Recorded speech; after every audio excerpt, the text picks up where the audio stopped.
Bonjour à tous, je suis ravie de vous retrouver aujourd'hui. Alors pour tout vous dire, normalement je devais vous faire une vidéo routine capillaire, mes dernières expériences capillaires et en fait j'ai filmé cette vidéo il y a quelques jours et je n'ai eu ni l'envie ni la motivation de faire le montage et de vous la publier. Parce que comme je vous l'ai déjà expliqué, je pense que vous l'avez compris, aujourd'hui ma vie tourne autour de ma vie professionnelle et que c'est vrai que je suis quelqu'un qui est entière d'une part, et quand je fais quelque chose je me donne à 200% et je vois plus vraiment ce qu'il y a autour. J'ai du mal quand même à être dans la demi-mesure, dans la nuance, et donc je me suis rendu compte que de vous parler de sujets qui ont attrait à ma profession, c'est beaucoup plus motivant pour moi et j'ai l'impression de vous proposer des contenus qui sont plus intéressants ou en tout cas des contenus dans lesquels je me retrouve plus, je suis plus à l'aise tout simplement, et des contenus qui me motivent, qui me donnent envie tout simplement de m'exprimer et que j'ai envie de vous partager. Donc au final nous n'allons pas parler cheveux mais nous allons parler d'un sujet en fait que j'ai écrit il y a quelques temps sur mon blog. J'ai écrit un article concernant les problèmes de poids et en écrivant cet article je me suis dit que ça pourrait être intéressant de vous en faire une vidéo extrêmement simplifiée, vulgarisée sur ma chaîne donc lifestyle, hein, sur laquelle nous sommes aujourd'hui, Anna Potter.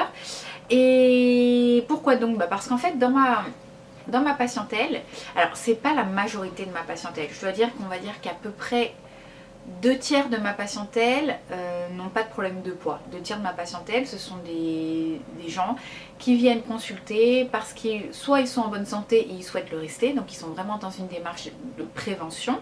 Soit les gens consultent parce qu'ils ont une pathologie qui a été diagnostiquée en médecine allopathique, donc ça peut être tout et n'importe quoi, hein, un diabète, de l'hypertension, une hypercholestérolémie, une polyarthrite rhumatoïde, un cancer, Mickey, enfin il y a autant de motifs de consultation qu'il existe de pathologies finalement. Mais évidemment les gens qui me consultent ne me consultent pas pour une angine ou pour un rhume. C'est une évidence, c'est des gens qui consultent parce qu'ils ont une pathologie lourde, une pathologie chronique qu'ils estiment insuffisamment prise en charge par la médecine allopathique et qu'ils ont envie d'avoir une prise en charge complémentaire par la médecine fonctionnelle et nutritionnelle. Et puis j'ai d'autres patients, on va dire, qui consultent parce qu'ils souhaitent optimiser leur état de santé, c'est-à-dire qu'ils sentent qu'ils sont fatigués, qu'ils ont une fatigue physique, psychique, qu'ils ont des douleurs, qu'ils ont mal au ventre, qu'ils se sentent déprimés, voilà, où il n'y a pas de diagnostic réellement posé, qui se rendent compte que leur état de santé n'est pas optimal et qu'ils souhaitent pouvoir optimiser cet état de santé grâce à la micronutrition et à la médecine fonctionnelle. Ça c'est vraiment la plus grosse partie de ma patientèle. Mais j'ai quand même un tiers, on va dire à peu près, ouais, un gros tiers de ma patientèle qui consultent parce qu'ils ont des problèmes de poids, parce qu'ils ont des troubles du comportement alimentaire, parce qu'ils souffrent de surpoids ou d'obésité, parce qu'ils sont en conflit avec leur alimentation. Donc c'est quand même une partie non négligeable de mon activité, même si c'est pas la partie principale.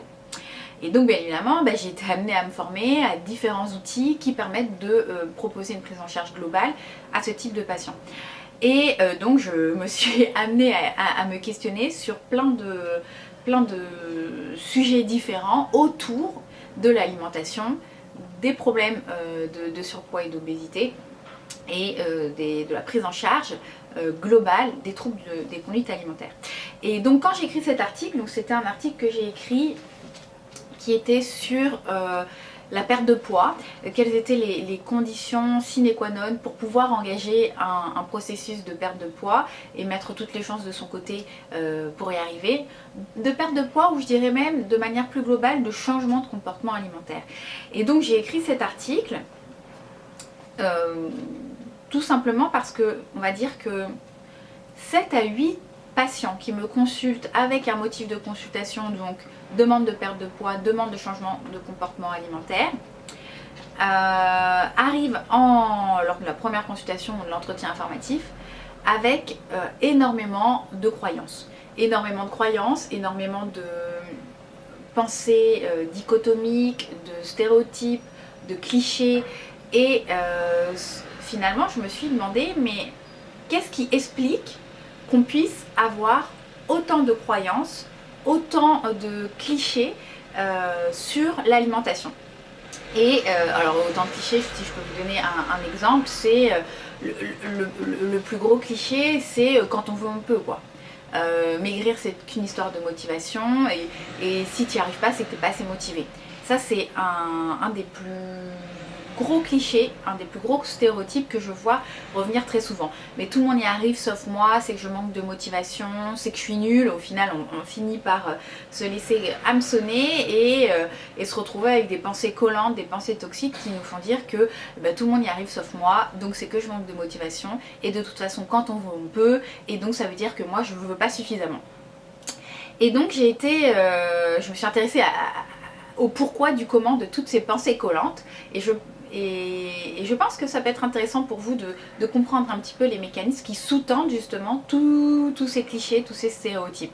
Parce que si vous regardez cette vidéo sur YouTube, c'est que vous êtes amené à côtoyer les réseaux sociaux et je pense que vous avez dû voir très régulièrement des personnes vous assenez de clichés. Quand on veut on peut, no pain no gain, voilà, work hard, try hard, ou j'en sais rien, enfin ce genre de trucs. Bref, c'est qu'une histoire de motivation et si tu n'y arrives pas, c'est que tu n'es pas assez motivé.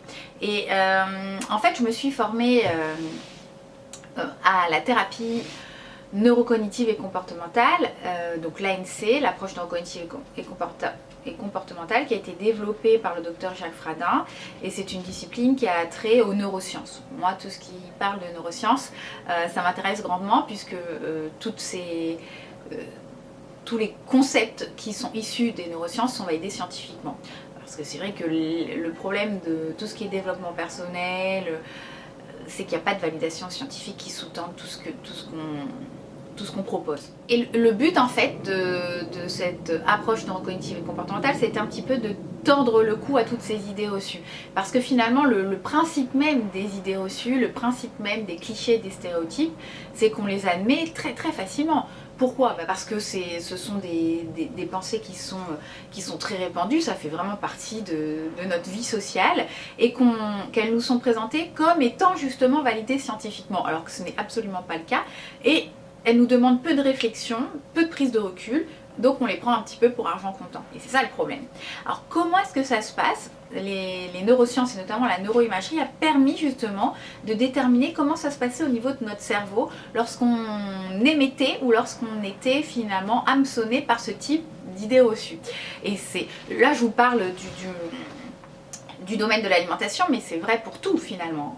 On peut avoir des idées reçues dans de très nombreux domaines, mais c'est vrai que dans le domaine de l'alimentation, elles font quand même légion, hein, toutes ces idées reçues et ces pensées dichotomiques.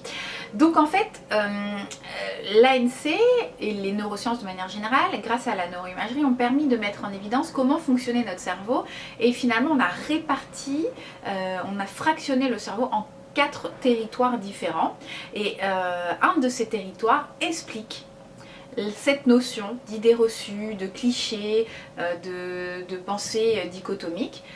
C'est un territoire de notre cerveau qui s'appelle le limbique, le néolimbique. Le néolimbique, c'est vraiment la zone de notre cerveau qui gère l'apprentissage, donc c'est une zone qui est importante, qui gère également nos motivations, et je vous reparlerai de ces fameuses histoires de motivation primaire, secondaire, nos tempéraments, parce que c'est un sujet qui, je pense, vous a intéressé et qui est extrêmement intéressant au demeurant.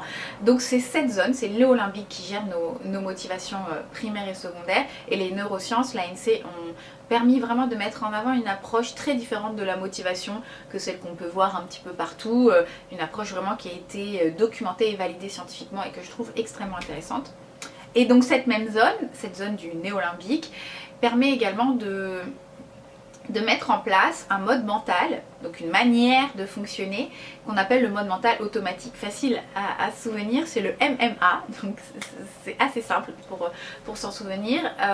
Et ce mode mental automatique, c'est un mode mental qui ne laisse pas place à la curiosité, qui ne laisse pas place à la prise de recul, qui ne laisse pas place à la réflexion, qui ne laisse pas place à la souplesse, à l'opinion personnelle.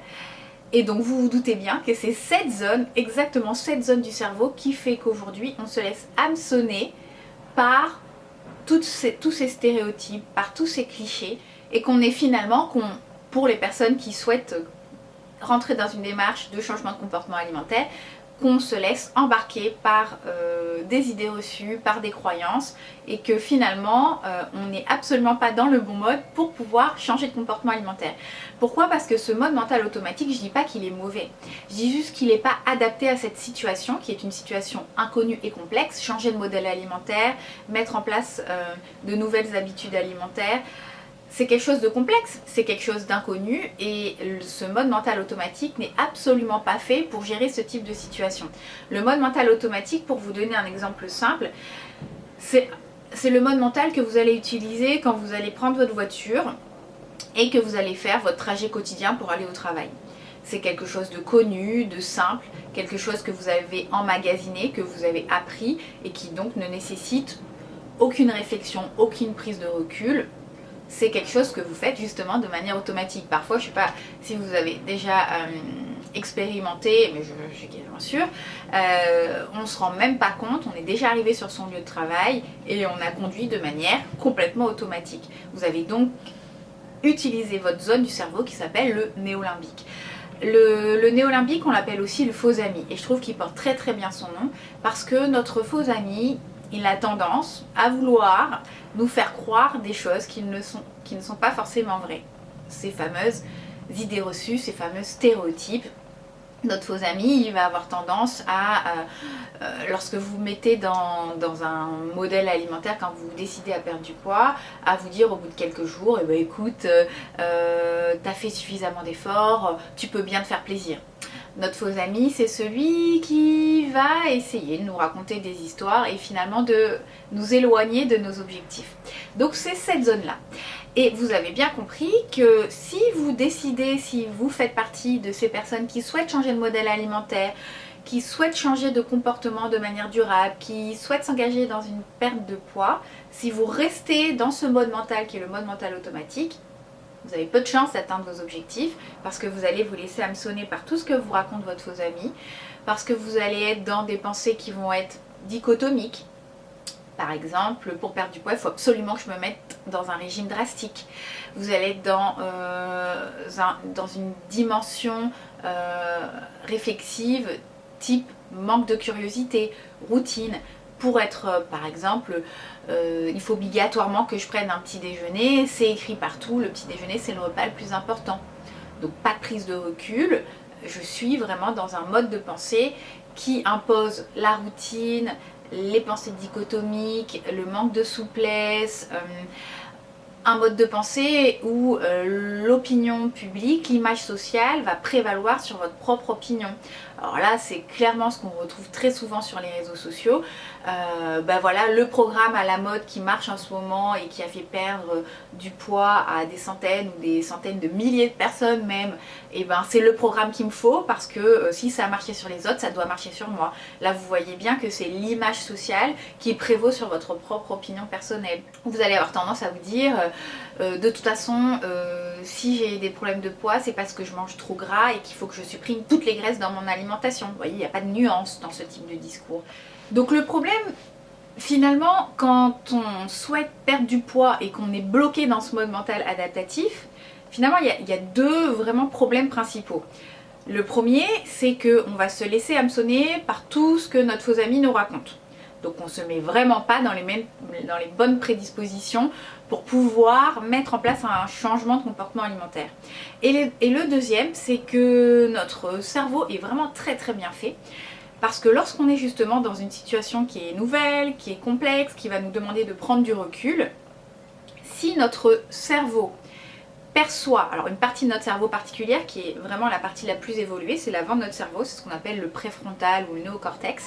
Si cette zone perçoit que dans cette situation précise qui est très complexe, on reste bloqué au niveau du néolimbique, c'est-à-dire qu'on reste bloqué dans un mode de raisonnement automatique, le préfrontal va envoyer un message à une zone de notre cerveau la plus ancienne qui est ce qu'on appelle le territoire reptilien, et ce cerveau reptilien va générer un message de stress. Et ça, c'est... Enfin, moi, quand j'ai découvert comment fonctionnait notre cerveau et comment était généré le stress, ça m'a vraiment permis d'avoir un regard totalement totalement différent sur le stress, de l'envisager différemment et de le prendre en charge différemment. Donc du coup, c'est votre cerveau reptilien qui génère le stress, mais finalement ce n'est pas en soi quelque chose qu'il faut redouter. Au contraire, le stress finalement est là pour vous dire attention mon petit coco, tu fonctionnes pas sur le bon mode. Tu es dans une situation où c'est inconnu, c'est complexe, tu veux perdre du poids, tu veux t'engager dans des changements et tu restes bloqué dans ton cerveau néolimbique, dans ton mode mental automatique, alors qu'il faudrait que tu fasses la bascule vers ce qu'on appelle donc le préfrontal pour être dans un mode de traitement des données qu'on appelle adaptatif, qu'on appelle aussi mode de fonctionnement préfrontal, qui va te permettre de prendre du recul, de faire preuve de curiosité, de tenir compte de ton opinion personnelle plus que de l'image sociale, qui va te permettre de mettre en place une réflexion logique, tout ce dont tu as besoin finalement pour aborder une démarche de perte de poids. Et ce phénomène, c'est ce qu'on appelle la bascule. Basculer d'un mode mental automatique, où il y a le faux ami qui vous raconte plein d'histoires, vers un mode mental adaptatif, où on a ce qu'on appelle notre ami fidèle, qui est là, lui, pour réellement vous donner les bons conseils, ou en tout cas pour vous permettre d'avancer et de ne pas vous laisser hameçonner par tous ces stéréotypes, par tous ces clichés qu'on nous bombarde à longueur de journée. Quand on veut, on peut, il suffit d'y croire, il suffit d'être motivé, perdre du poids c'est qu'une histoire de motivation, si tu n'y arrives pas c'est que tu n'es pas assez motivé, pour perdre du poids il faut faire des régimes, pour perdre du poids il faut se priver, les graisses font grossir, enfin il y en a tellement d'idées reçues, d'idées préconçues, qui sont créés par notre mode mental automatique, que c'est quand même intéressant d'avoir le recul suffisant pour ne pas se laisser hameçonner et donc réussir à faire cette fameuse bascule. Alors nous en consultation, ce qu'on fait, c'est que justement on apprend aux patients, lorsqu'ils sont stressés, donc lorsque leur cerveau reptilien leur dit mon coco t'es pas dans le bon mode, il faut que tu fasses la bascule, on leur apprend à faire la bascule. C'est ce qu'on appelle la gestion des modes mentaux. Donc c'est le docteur Jacques Fradin qui a développé ces outils qui permettent d'apprendre à passer d'un mode mental automatique à un mode mental adaptatif. Il y a plein d'exercices différents qui permettent de faire cette bascule. Et moi ce que je voulais vous proposer aujourd'hui, c'est juste de faire ce que l'on appelle une évaluation qu'on dit une auto-évaluation, parce que vous allez la faire vous-même, qui est préfrontalisante. C'est-à-dire que rien qu'en faisant cette évaluation, vous allez solliciter la zone avant de votre cerveau, votre préfrontal, et donc naturellement, vous allez faire cette bascule sans même vous en rendre compte. Une auto-évaluation préfrontalisante, c'est intéressant à faire, quel que soit le domaine de votre vie où vous êtes, qui génère chez vous du stress. Donc quand vous avez une stressabilité qui est importante dans un domaine particulier, vous pouvez faire cette auto-évaluation préfrontalisante. Moi, bien évidemment, je vais vous parler de l'alimentation, puisque chez mes patients, c'est souvent une source de stress. D'ailleurs, ce qu'on fait faire en début de consultation, pour faire un petit peu en état des lieux et voir où est-ce qu'on met les pieds, on fait faire ce qu'on appelle une échelle d'évaluation des modes mentaux, adaptée à la psychonutrition, pour voir un petit peu à quel stade, pour voir un petit peu si l'alimentation c'est un domaine qui a tendance à stresser le patient, pour voir finalement est-ce que vous avez une stressabilité importante vis-à-vis de votre modèle alimentaire. C'est une échelle d'évaluation qui s'appelle l'EEMM, qui a été créée par l'IME, et c'est intéressant à faire. Je ne sais pas si vous pourrez la trouver libre d'accès sur internet, EEMM psychonutrition, et parfois on est surpris, hein. On se rend compte à quel point notre alimentation est source de stress chez nous, et donc ça veut bien dire qu'on est bloqué dans un mode mental qui n'est pas le bon. Donc cette auto-évaluation préfrontalisante, en gros c'est quoi? Moi par exemple, elle est super facile à faire, enfin quand on en a l'habitude tout du moins. On va dire qu'en gros chacun des deux modes s'oppose. Le mode automatique s'oppose au mode adaptatif. Le mode automatique, c'est pour tout ce qui est connu, simple, et le mode adaptatif, c'est pour tout ce qui est compliqué, inconnu. Donc c'est le mode qu'il va falloir utiliser lorsqu'on veut se mettre au régime. Et il y a 6 dimensions qui s'opposent une à une dans chacun des modes. La première dimension, c'est cette notion de routine, un peu, quand on fait preuve un peu de néophobie quoi finalement. Ça, c'est dans le mode mental automatique. Donc moi, ça, je le repère très facilement chez un patient. C'est un patient qui va avoir un discours du type moi, j'ai l'habitude, j'ai toujours fini mes repas par un fruit, donc je ne veux pas changer cette habitude. Voilà, routine, manque de curiosité. Et quand il aura fait sa bascule, c'est plutôt un patient qui va avoir un discours du type finalement je suis curieuse de découvrir le modèle alimentaire que vous allez mettre en place, je suis prête à abandonner mes habitudes et à tester de nouvelles choses. Voilà. Donc vraiment, il y a une énorme différence dans cette première dimension entre quelqu'un qui va faire preuve de routine, un petit peu de rigidité, et quelqu'un qui au contraire va faire preuve de curiosité. Dans la seconde dimension, on est dans une notion de persévérance malgré l'échec, dans une notion vraiment de rigidité dans le mode mental automatique. Et ça aussi, c'est assez facile à repérer dans le domaine de l'alimentation.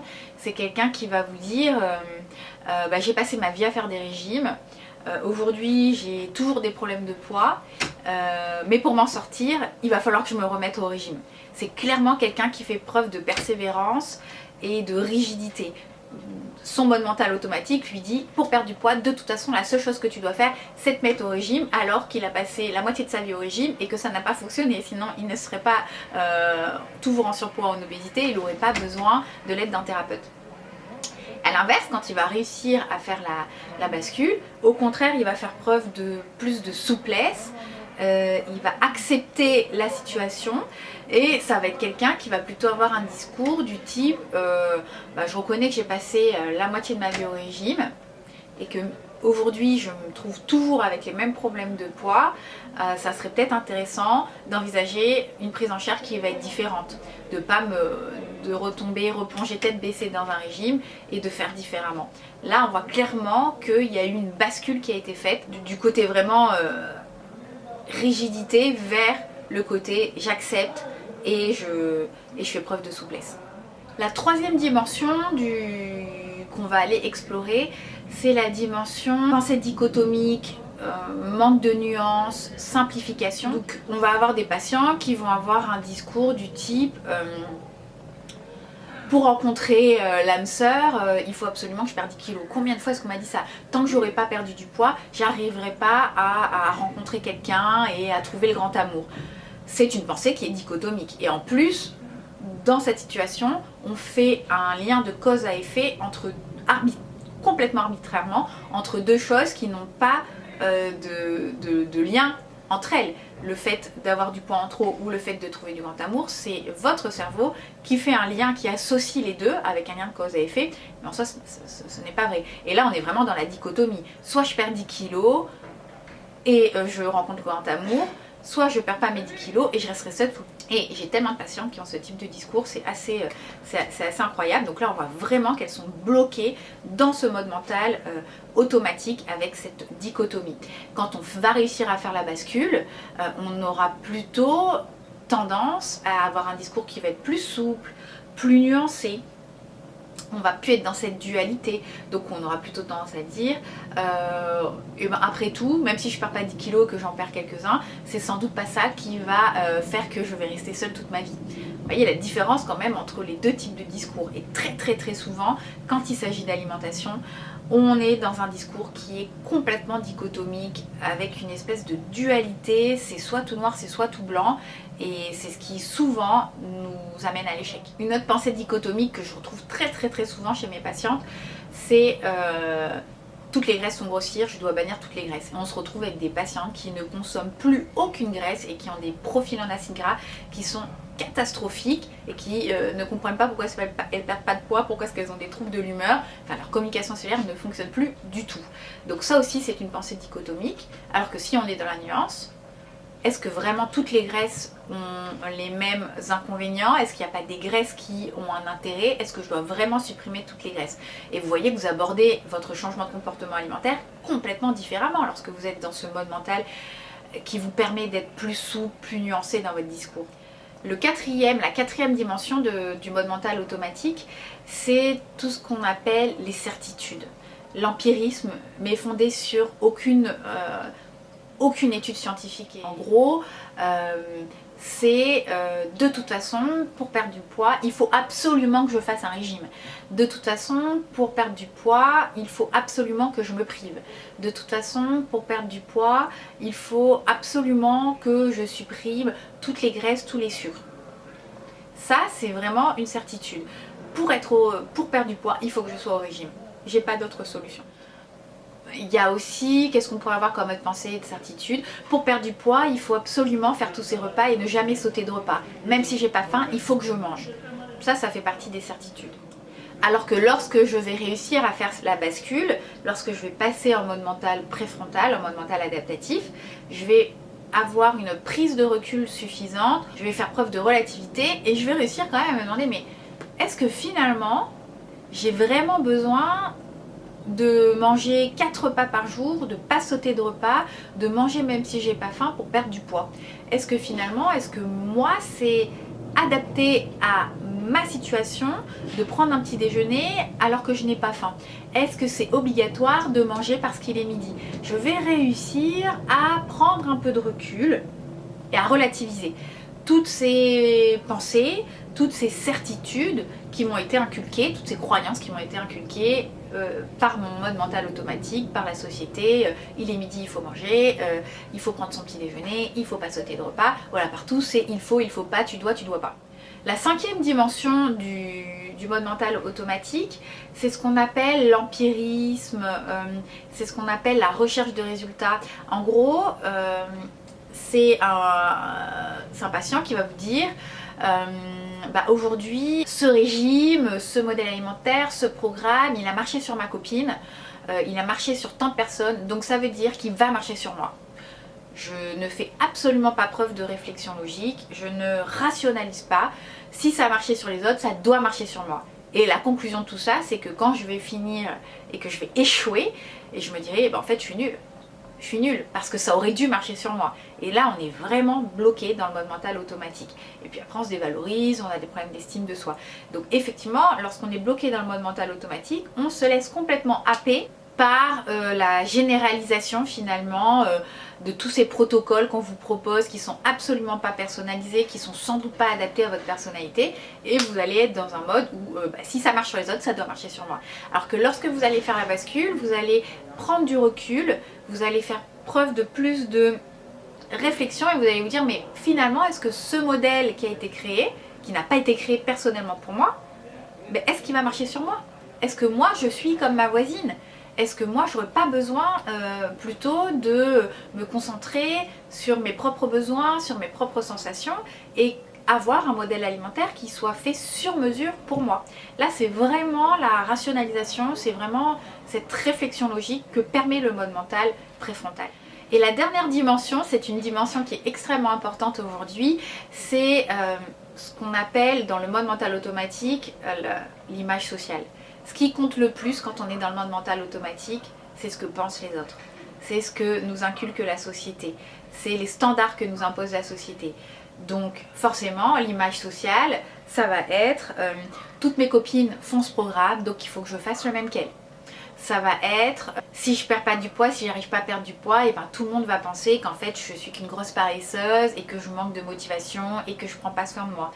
Ça va être non mais je peux pas m'autoriser de manger un McDo dans un lieu public ou un hamburger ou une glace dans un lieu public parce que les gens vont se dire ah mais forcément elle c'est pour ça qu'elle est grosse aujourd'hui en fait, c'est parce qu'elle mange de la junk food tout le temps. C'est vraiment le fait que toutes nos actions soient guidées par l'image sociale. Alors que lorsque l'on va réussir à faire la bascule, finalement on va se dire mais ce qui compte le plus c'est quoi? C'est ce que je pense moi. C'est mon opinion personnelle qui prévaut. On aura beau me dire tu devrais faire tel régime, ça a marché sur moi, vraiment il faut que tu t'engages dans ce modèle alimentaire. Si je pense que c'est pas ce qu'il faut pour moi, je le fais pas. Parce que ce qui compte le plus c'est ce que je pense moi. Si moi je trouve que finalement ces kilos en trop ils me gâchent pas la vie et que je me sens bien avec ces kilos en trop et qu'ils menacent pas ma santé, et que les autres eux ils pensent que pour être bien dans sa vie, il faut être super mince.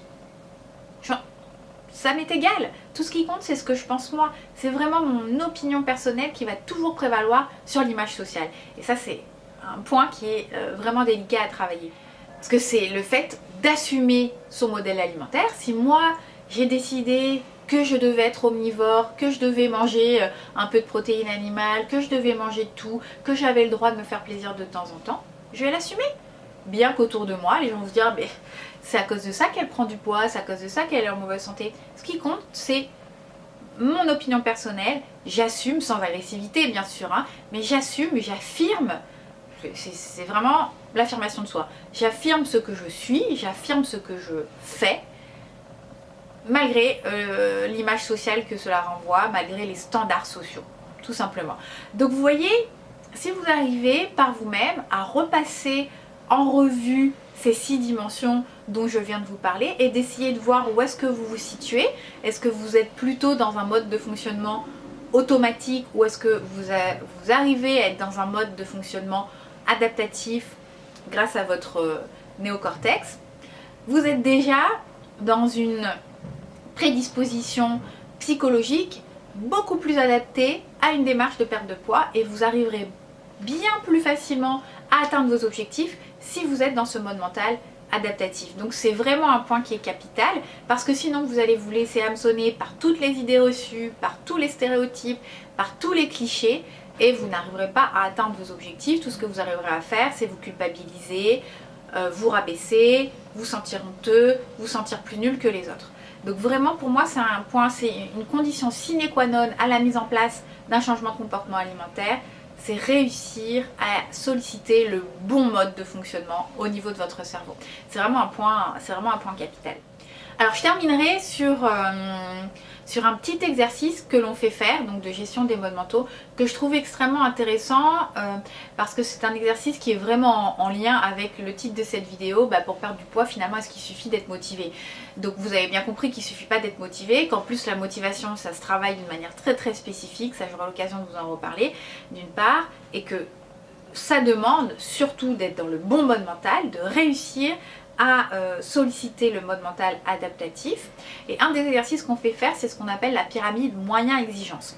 Cette pyramide, elle permet justement de faire cette bascule du mode mental automatique vers le mode mental adaptatif. Et en gros, c'est de se poser la question, finalement pour perdre du poids, est-ce que mon ambition à perdre du poids, elle va suffire? Est-ce que l'ambition, c'est cette espèce de pensée magique, cette volonté magique que si je veux, je peux? Quand on veut, on peut. Clairement non. Clairement non, l'ambition, ça nécessite un plan d'action, la mise en place d'un plan d'action, de l'anticipation, une construction logique. Et cette ambition, pour qu'elle soit menée à bien, pour qu'elle puisse vous permettre d'atteindre vos objectifs, il faut que vous ayez ce qu'on appelle une pyramide moyen-exigence qui soit dans le bon sens. Si vous avez des exigences qui sont extrêmement importantes, donc avec un sommet de votre pyramide qui, au lieu d'être comme ça, est comme ça, et que vous avez des moyens qui sont la base de votre pyramide qui sont comme ça, vous vous retrouvez avec une pyramide qui est complètement inversée. Une pyramide inversée, elle bascule, elle tombe, impossible d'atteindre vos objectifs. Donc le but, c'est d'avoir une ambition, de mettre les moyens à la hauteur de votre ambition. Plus vous allez avoir d'ambition, plus vous allez avoir d'exigences, plus il va falloir avoir des moyens qui vont être importants. Et le fait de faire la bascule en mode mental adaptatif, ça va vous permettre de prendre du recul par rapport à vos exigences, de faire preuve de nuance par rapport à vos exigences, de souplesse, de réflexion logique, et finalement vous allez pouvoir adapter vos exigences aux moyens que vous avez à votre disposition. Je vous donne un exemple. Imaginons que je me dise, j'en ai beaucoup aussi de patients comme ça, écoutez, docteur, je veux perdre 10 kilos en 1 mois et demi, 2 mois.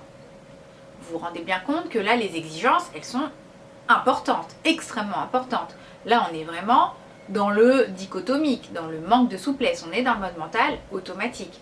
Ce patient, si on arrive à lui faire la bascule, il va plutôt finir par nous dire oh au final, effectivement, vous avez raison, ce que je veux, c'est être en bonne santé, ce que je veux, c'est perdre du poids, mais je ne vais pas me fixer un poids fétichisé, je ne vais pas me fixer une deadline.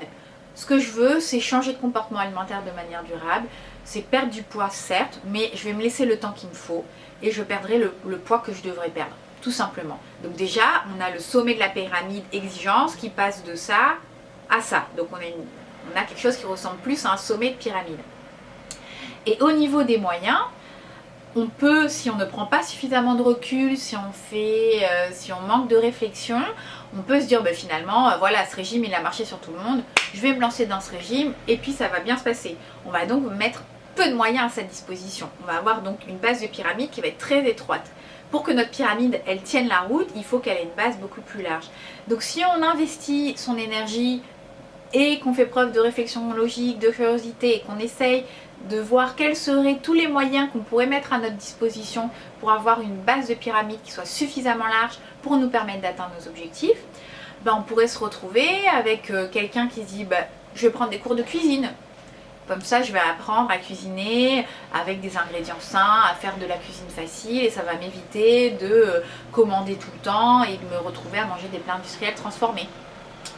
Je vais appeler une copine et je vais lui demander si ça lui dit qu'on aille marcher ensemble tous les soirs. Je vais m'inscrire dans une salle de sport. Je vais prendre rendez-vous avec un professionnel de santé pour qu'il puisse m'accompagner et me créer un modèle alimentaire et me proposer une prise en charge qui va être personnalisée, adaptée à mes besoins. Donc là, vous voyez que les moyens s'amplifient au fur et à mesure parce que je fais preuve d'une prise de recul et d'une réflexion logique. Je ne suis pas juste à me dire j'ai 10 kilos, je veux perdre 10 kilos en 2 mois et de toute façon, comme je suis motivée, comme j'ai cette ambition, si je veux, je peux et je vais y arriver. Là, on va tout droit vers l'échec. Clairement, on va tout droit vers l'échec et ensuite, après l'échec, il y a quoi? Il y a une diminution de l'estime de soi, je me sens nulle, je suis bonne à rien, je suis plus nulle que les autres. Donc au final, ça aggrave encore plus la situation. Alors que si je fais preuve de réflexion logique, de recul, de nuance, je vais me dire, écoute, ça fait quand même la moitié de ta vie que tu es au régime, c'est pas un nouveau régime qui va te permettre d'y arriver, il faut que tu prennes les choses différemment, il faut que tu augmentes les moyens que tu as à ta disposition pour te permettre d'atteindre tes objectifs, quels seraient les moyens que tu pourrais mettre en place et comment est-ce que tu pourrais faire en sorte pour qu'il y ait une adéquation entre tes moyens qui sont la base de ta pyramide et tes exigences qui sont le sommet de ta pyramide. Et je vous invite à faire ce petit exercice de la pyramide moyen-exigence parce qu'elle va vous aider à faire la bascule d'une part, parce que quand on se rend compte qu'on a une pyramide qui est complètement inversée, déjà ça nous génère du stress et on se rend compte qu'il faut envisager de faire différemment. Vous pouvez la faire toute seule cette pyramide ou vous pouvez la faire avec un thérapeute qui vous aidera à la construire. Le but c'est de vraiment, avant de vous engager dans un objectif de perte de poids, de vérifier est-ce que vous êtes dans le bon mode mental, est-ce que vous n'êtes pas complètement hameçonné par les pensées dichotomiques, par les stéréotypes, par tout ce que vous raconte votre faux ami, et est-ce que vous avez mis suffisamment de moyens à votre disposition et que vous n'avez pas des exigences qui sont trop élevées et qui ne sont pas en cohérence avec les moyens que vous avez mis en place.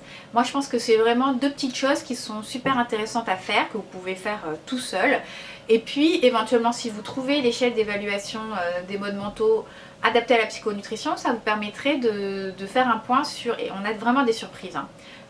Moi-même je l'ai faite et on a des surprises, de voir à quel point l'alimentation peut être une source de stress chez vous et que donc envisager de prendre ce problème d'une manière complètement différente, ça pourrait être une solution. Voilà, donc j'en ai fini pour cette vidéo, j'espère qu'elle vous aura plu. C'était une vidéo voilà, que je vous ai faite parce qu'en écrivant cet article, vraiment je me suis dit mais ça pourrait être intéressant d'essayer de vous faire quelque chose d'un petit peu vulgarisé, d'un petit peu simplifié sur ce point-là parce que je pense que ce sont vraiment les conditions sine qua non avant toute démarche de perte de poids. C'est vraiment des questions qu'il faut se poser, un point qu'il faut faire avant de se lancer, parce que si on ne fait pas ce type de point, si on commence, on se lance tête baissée, l'échec est quasiment assuré, ou en tout cas sur le long terme il est assuré.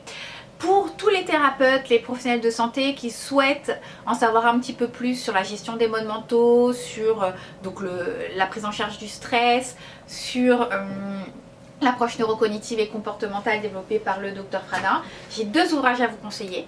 Le premier, c'est l'intelligence du stress. Donc cet ouvrage a donc été écrit par le docteur Jacques Fradin. Il est extrêmement intéressant. Donc c'est un ouvrage qui vous permet de comprendre exactement ce que je vous ai expliqué de manière très très succincte sur la genèse du stress, à quoi il sert, comment le prendre en charge. Donc à l'intérieur vous avez tous les exercices de gestion des modes mentaux qui sont expliqués. Là par exemple vous avez cette fameuse pyramide moyen exigence. Donc vous voyez, quand vous vous dites je veux perdre 10 kilos en un mois et à ma disposition j'ai quoi? J'ai uniquement le régime qui a été donné à Madame Tout-le-Monde. Et quand vous faites votre bascule et vous vous dites je vais prendre des cours de cuisine, je vais m'inscrire à une salle de sport, je vais consulter un thérapeute, et puis finalement, donc vous avez une grosse base de moyens, et finalement je verrai combien de poids je perds et en combien de temps. Là on a une pyramide qui est très très bien équilibrée, qui va vous permettre d'atteindre vos objectifs. Et dans cet ouvrage, qui pour moi est plus adapté aux thérapeutes, vous avez vraiment toute l'explication entre le mode mental automatique, le mode mental adaptatif. Il est extrêmement bien fait. Moi, il m'a beaucoup servi parce que ça m'a permis de compléter le cours que j'ai eu à la fac sur la gestion des modes mentaux. Il pourrait être adapté à une personne lambda, tant et si bien que vous vous intéressiez aux neurosciences et au stress. Ça pourrait vous expliquer, voilà, bon, à voir. Plus thérapeute, mais bon, pourquoi pas pour le grand public. Il y a des outils, il y a des exercices, il y a des outils à utiliser pour le thérapeute, il y a des exercices qu'éventuellement le grand public peut mettre en place seul. Je pense quand même qu'il faut avoir quelqu'un pour vous guider dans les exercices et quelqu'un pour vous aider à avancer tout simplement. Donc pour les thérapeutes, c'est vraiment très bien. Un autre ouvrage là est vraiment exclusivement réservé aux thérapeutes, aux éditions De Buck. Moi, c'est vraiment les éditions que je préfère, ce sont des véritables guides cliniques. C'est un complément de cours, mais c'est une bible, complément de cours, quel que soit. Moi je les ai, j'ai aux éditions De Buck, j'en ai pour la thérapie ACT, pour la pleine conscience, voilà, tous les cours que j'ai eu à la fac, je les ai complétés avec les ouvrages De Buck.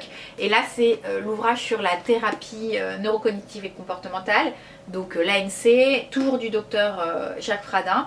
Et là vous avez tout à l'intérieur, toute l'approche neurocognitive et comportementale. Donc il y a une petite partie sur la gestion des modes mentaux, c'est pas ce qui est le plus développé dans ce livre, c'est plutôt celui-là. Mais là-dedans vous avez tout, vous avez la gestion des modes mentaux, vous avez toute une partie sur les motivations, et puis après tout ce qui est beaucoup plus compliqué sur les complexes, les tabous, le positionnement grégaire, les problèmes de dominance, de soumission. C'est extrêmement complet, ce livre est vraiment très très bien. Donc pour tous les thérapeutes qui font qui veulent faire de l'approche neurocognitive et comportementale, je vous recommande cet ouvrage. Et pour le grand public, parce que j'ai quand même pensé à vous, un ouvrage qui est intéressant à lire, il s'appelle Maigrir intelligemment et si tout venait de l'intestin, notre deuxième cerveau, coécrit par les docteurs Benetti et Schoss. Alors pourquoi cet ouvrage?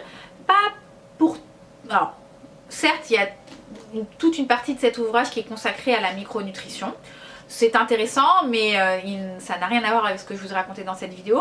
Par contre, il y a une petite partie de cet ouvrage qui reprend les concepts développés par le docteur Jacques Fradin. Donc ils ont collaboré en fait, et qui vous explique exactement comment fonctionne votre cerveau et de manière beaucoup plus simplifiée. Donc c'est quoi votre mode mental adaptatif, votre ami fidèle, c'est quoi le faux ami avec le néo-limbique, c'est quoi votre saboteur, c'est quoi toutes ces pensées que vous pouvez avoir. Ça vous aide à finalement faire cette fameuse bascule, à vous apprendre à vous détacher de toutes ces idées reçues. Vous avez toute une partie justement sur les idées reçues. Par exemple, alors qu'est-ce qu'il y a comme idée reçue? Ça ne sert à rien d'essayer de maigrir puisqu'on reprend toujours les kilos qu'on a perdus. C'est une idée reçue et vous vous rendez bien compte que c'est une pensée dichotomique. Une autre idée reçue, je me prive sans arrêt, je respecte tous les conseils en nutrition mais je n'arrive pas à maigrir. Une autre idée reçue, c'est le stress qui me fait prendre du poids. Alors ça, je l'ai très très souvent moi dans ma patientèle. Une autre idée reçue, depuis que je me suis mise au sport, j'ai repris du poids. Mon problème, c'est que je n'ai pas de volonté. Donc cet ouvrage, il y a vraiment petite partie qui est consacrée à ce dont je vous ai parlé dans cette vidéo, les fameuses idées reçues, nos pensées hameçons, le mode mental automatique, le mode mental adaptatif. Mais il vaut la peine d'être lu parce qu'il est abordé d'une manière beaucoup plus simplifiée que dans les ouvrages plus complexes du Dr Fradin. Donc c'est un ouvrage qui est intéressant, que je peux vous recommander. Voilà, je pense que j'ai fait le tour. Si vous souhaitez avoir des renseignements sur l'approche neurocognitive et comportementale, sur tout ce qui est question de motivation, gestion du stress, vous pouvez contacter l'IME, donc l'Institut de médecine environnementale, qui est dirigé par le docteur Jacques Fradin. Vous pouvez m'envoyer un mail si vous souhaitez avoir plus de renseignements sur la manière dont on pourrait mettre en place une prise en charge vous concernant. Donc je vous mettrai le mail en barre d'infos, c'est annapotterconsultation@yahoo.com ou fr, je ne sais jamais. Et puis voilà, j'en ai terminé pour cette vidéo, j'espère qu'elle vous aura plu. Je vous invite à faire votre auto-évaluation préfrontalisante pour voir un petit peu dans quel mode vous fonctionnez par rapport à l'alimentation ou par rapport à autre chose. Je vous invite à faire votre pyramide moyen-exigence. N'hésitez pas à me mettre en commentaire ce que donne votre pyramide, à quoi elle ressemble, est-ce qu'elle est inversée ou est-ce qu'elle est bien stable. Et je vous retrouve très bientôt dans une prochaine vidéo. À bientôt!